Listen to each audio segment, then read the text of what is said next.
So first off, I'd like to thank the organizers for giving me the opportunity to speak today. I'm a genetic epidemiologist, statistical geneticist, and my interest is in the genetics of common complex diseases, and I'm very happy to present some of the research that we've been doing on healthy aging. So healthy aging is very much a hot topic nowadays, and it doesn't matter whether or not you are interested in how do you prevent weight gain, how do you have a better sex drive, how do you prevent the common complex diseases that are associated with aging. As our population is aging, we have an aging population, the baby boomers are really interested in how do we preserve quality of life as we age, and how do we manage these diseases. And healthy aging is a complex phenotype. We know that there is major genetic contributions, so if you were to look at Alzheimer's disease as an example, we know that there's major genetic contributions to that, APOE, but there are also other risk factors, lifestyle, diet, that come into play. So it's a complex phenotype. And I would also put to you that healthy aging is a process that starts at birth or perhaps even before. Some of our studies that we're looking at are with birth cohorts, an exploration of the developmental origins of human disease hypothesis, which speculates that fetal programming occurs, and the fetus is programmed in utero and during early development to be ideally suited for the environment in which it's going to be born in. So if we were to take the baby boomers as an example, in the 1940s, right after World War II, there had been rationing during World War II. There was not McDonald's on every single corner. People did not drive every single place that they went. Our lifestyles were very different. So those individuals were born and were genetically programmed for an environment that's quite different than what they're living in today, and that might predispose them to developing some of the complex diseases such as diabetes and obesity that we're facing today. So on the other end of the spectrum is the G3 study. So the G3 study is a genomics, genetics, and gerontology study. It is a team study that was initiated by Dr. Angie Brooks-Wilson, who is the PI of the study and a long-term collaborator of mine. Angie and I have worked together for 10 years, and we are co-PIs on a couple of the studies I'm going to talk to you about. And the team recruited 500 super seniors. What was the criteria to be a super senior? In order to be included in the study, you had to be 85 years or older, and you had to be free of the 5 common complex diseases of aging. So you couldn't have cancer, you couldn't have cardiovascular disease, you couldn't have chronic obstructive pulmonary disease or major pulmonary disease, no diabetes, no Alzheimer's disease or dementia. And researchers visited the super seniors in their homes. They did a battery of tests. They did personality. They looked at mobility. They looked at mental status. And they also had the super seniors bring out all of their medications. And all the medications that they were taking were noted.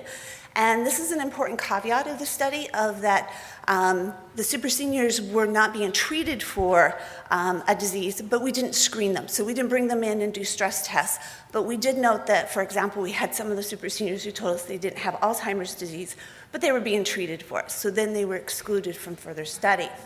So we do believe that we have recruited some pretty exceptional individuals. These are a couple of the individuals that are in our study, and I can talk about them because they've already gone public about their participation. So Olga Kaleko, she is a world-famous track and field athlete. She started in her 70s. She holds over 300 records. She sadly died last year at the age of 95, but she would often compete against competitors who were 20 years her junior because there was nobody in her age range that was competing. And Dal Richards is another one of our super seniors, and he is a world-famous musician, big band era, and he's still traveling the world today at the age of 97, giving performances. So our super seniors, we believe, are truly extraordinary, and they form the basis for some of the research that we've been doing and that we will be doing. So this is some of the demographics of the super seniors. So there were 529 super seniors that were recruited. They're predominantly Northern European. The average age at recruitment was 89, but they range from 85 to 108. They are predominantly female, and as expected, very few of them were smoking at recruitment. They have an average BMI of 24. What this means is they're not super skinny, but they're not overweight either, so they have a healthy BMI. The majority of them consume alcohol on a regular basis. They have about 3 drinks per week. So this is a survival curve, and what this shows to you is in blue is in 1900, those individuals born in 1900 in the United States. In pink are the mothers of the super seniors, and in green are the fathers of the super seniors. So what this is showing to you is that the parents of our super seniors are also exceptional, and that longevity and aging is a potentially genetic trait. So one of the questions that we have already asked is we've asked, did these super seniors win the genetic lottery? Did they just not get disease predisposing genes? Is that how they became super seniors? So we've tested this hypothesis, not just us, but many other aging studies in the world, and the answer is no. They have the same gene predisposing genes in the same frequency, with the exception of APOE, which is the Alzheimer's predisposing gene that we see in the general population. So this finding has been replicated by numerous studies around the world, and we postulated that they may have won a different genetic lottery. And this is a grant that was recently funded by the Canadian Cancer Society's Research Innovation Grant. And in this, what we do is our buffering study is postulating that the super seniors receive genetic variants that protect them against these disease predisposing variants and cancel them out.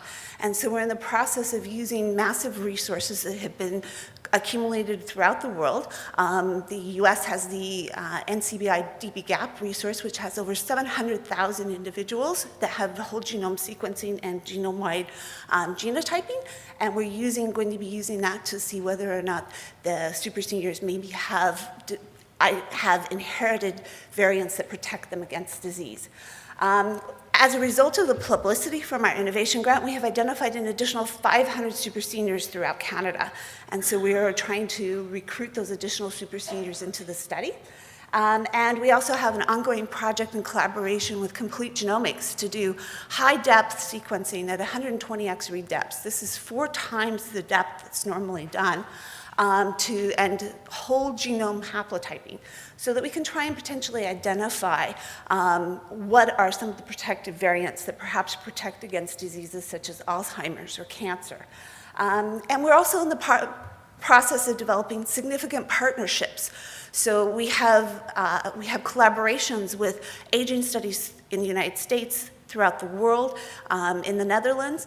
We're developing partnerships here in BC, and there is a formation of an aging consortium. So we believe that the Super Seniors is a great platform for us to move forward to look at aging.